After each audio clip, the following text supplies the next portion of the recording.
Dear friends, today we have with us renowned and eminent scientist Professor Chennupati Jagadish with us. He is the president of Australian Academy of Sciences. He is also the head of semiconductor optoelectronics and nanotechnology at the Research School of Physics at the Australian National University. He is the recipient of several awards, the most recent being the Pravasi Bhartiya Samman Award. Professor Jagdish, it's an honor and a privilege to have you with us. Good morning to you. Good morning to you too, Pallavi. Thank you for having me on your program. Um, Professor Jagdish, you are such a well renowned Indian Australian scientist and inspiration for so many people. Uh, I would like to begin by asking you about your journey. Where did you begin, and when did you know that you are going to, choose this as your career? When did you realize your love for physics?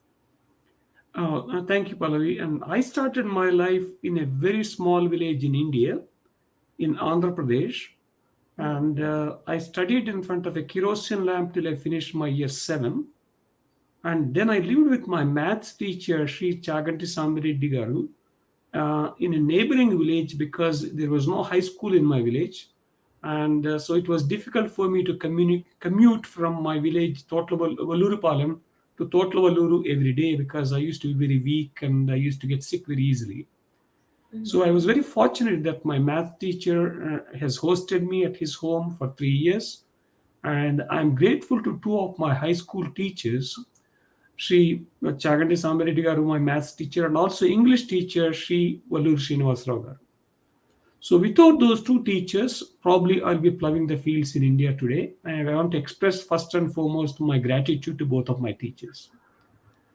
Then I started doing my intermediate called year 11 and 12 in Guntur in JKC College.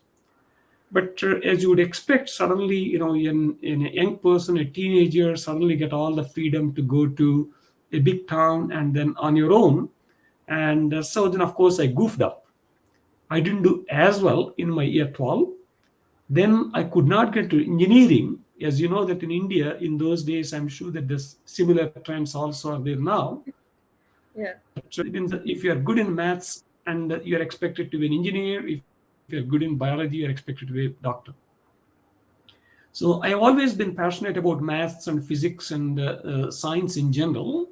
So then I've chosen my bachelor's degree in physics. It studied at Venkateshwara College, VSR College in Tenali, that is now under the Nagarjuna University. Then I'd gone off and then did my MSc Tech Applied Physics in Andhra University in electronics. Then I moved to Delhi and did my MPhil and PhD degrees. And tell us about your journey into Australia and then what happened thereafter.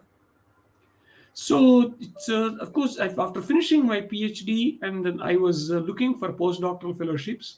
Generally, you would like to gain some international experience.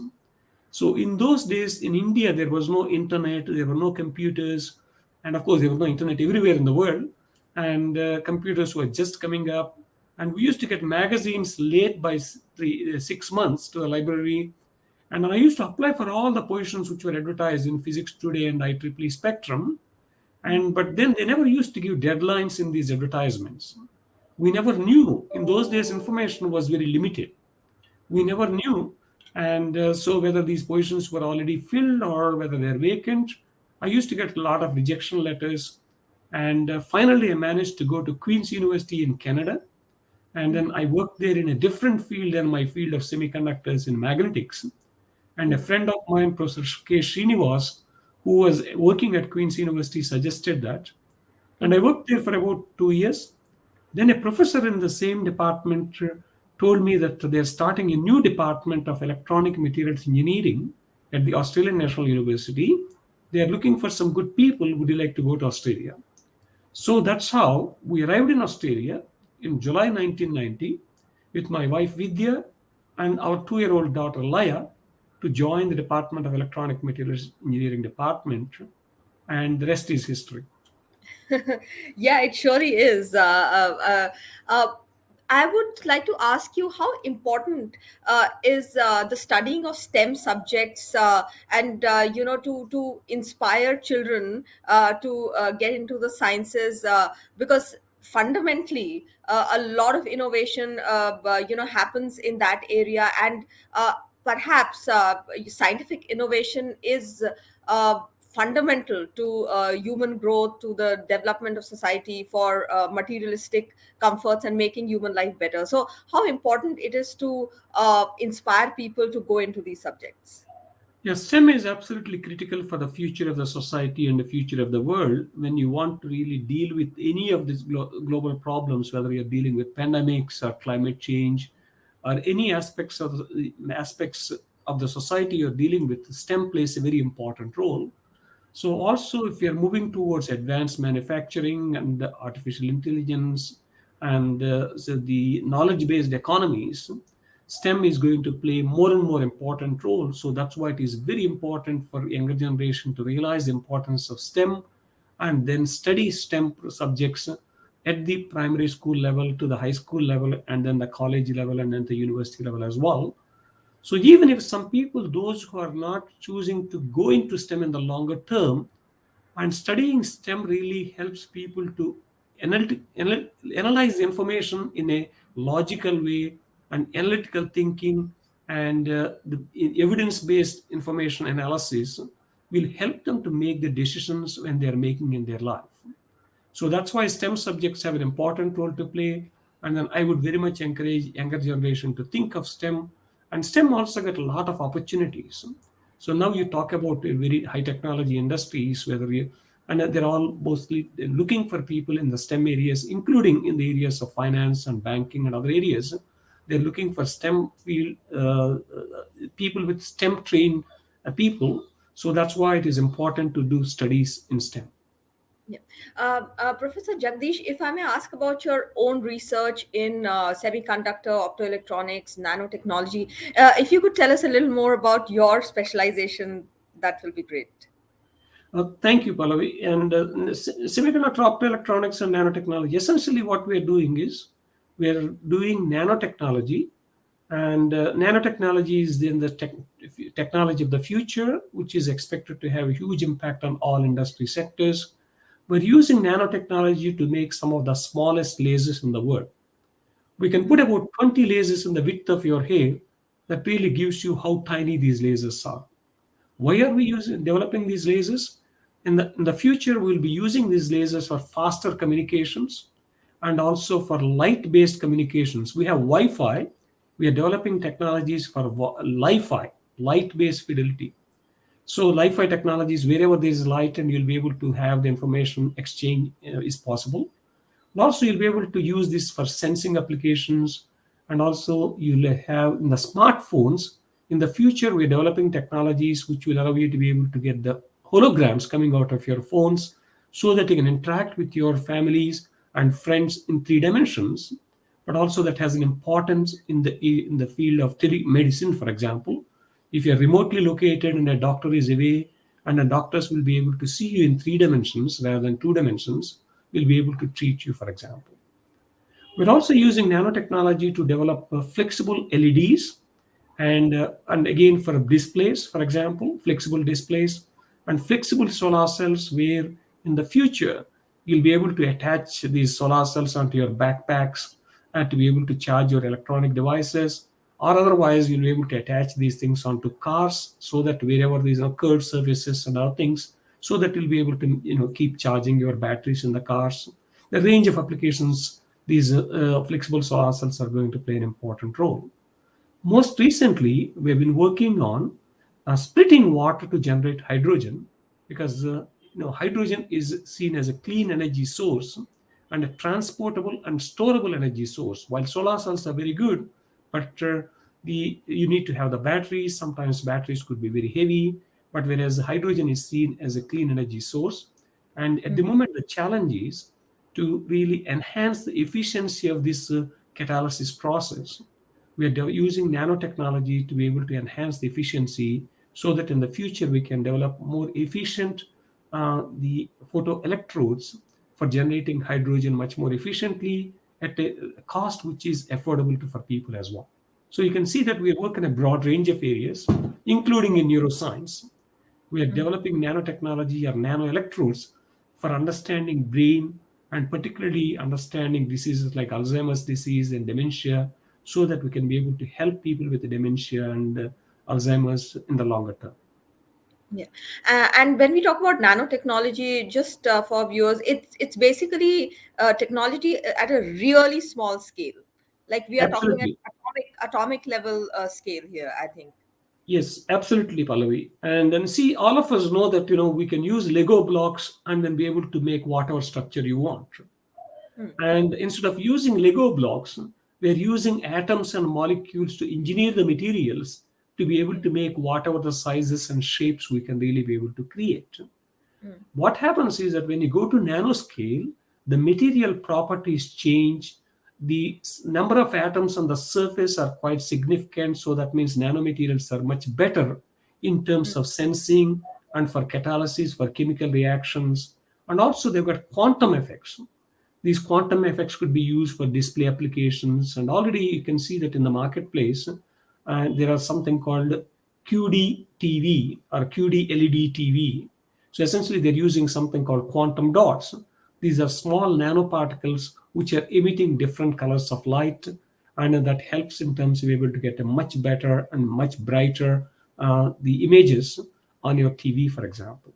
So this nanotechnology could also be used for a broad range of applications, including for targeted drug delivery, for treatment of cancer, detection of diseases like whether you talk about COVID or otherwise any cancer at the very, very early stages, so that we can treat people at the much early stages of diseases like cancer, for example. Yeah. Professor Jagdish, um, how how is the scientific innovation seen in Australia? Is it happening at par with, say, an America or a Europe, or is it that more needs to be done to encourage scientific innovation in Australia? I mean, Australia has uh, innovation has taken in Australia. Like I think one part of Wi-Fi was, I think, invented in Australia, and the Australia is working on the bionic eye. So there are things that are happening there. But do you reckon that there is more space there, that probably there could be more investment or more encouragement from the government to push scientific innovation? Absolutely. Australia has always been an innovative country and a creative country. And as you pointed out, you talk about Wi-Fi, cochlear implants, and many, many technologies have been developed in Australia. But during the last decade or so, Pallavi, we have really gone down in terms of R&D investments. So we about 12, 13 years back, and our R&D investments with respect to GDP are about 2.2%. In the last decade or so, we've come down to 1.79%. So that's not a good sign when the rest of the world is investing huge amounts of resources in terms of the scientific research and R&D investments. And there's a need for more investments in the R&D. We are requesting from the Australian Academy of Science the government to start changing the slope of that investment that has gone negative to positive, and work towards reaching the 3% of the GDP investment in R&D in the next decade or so.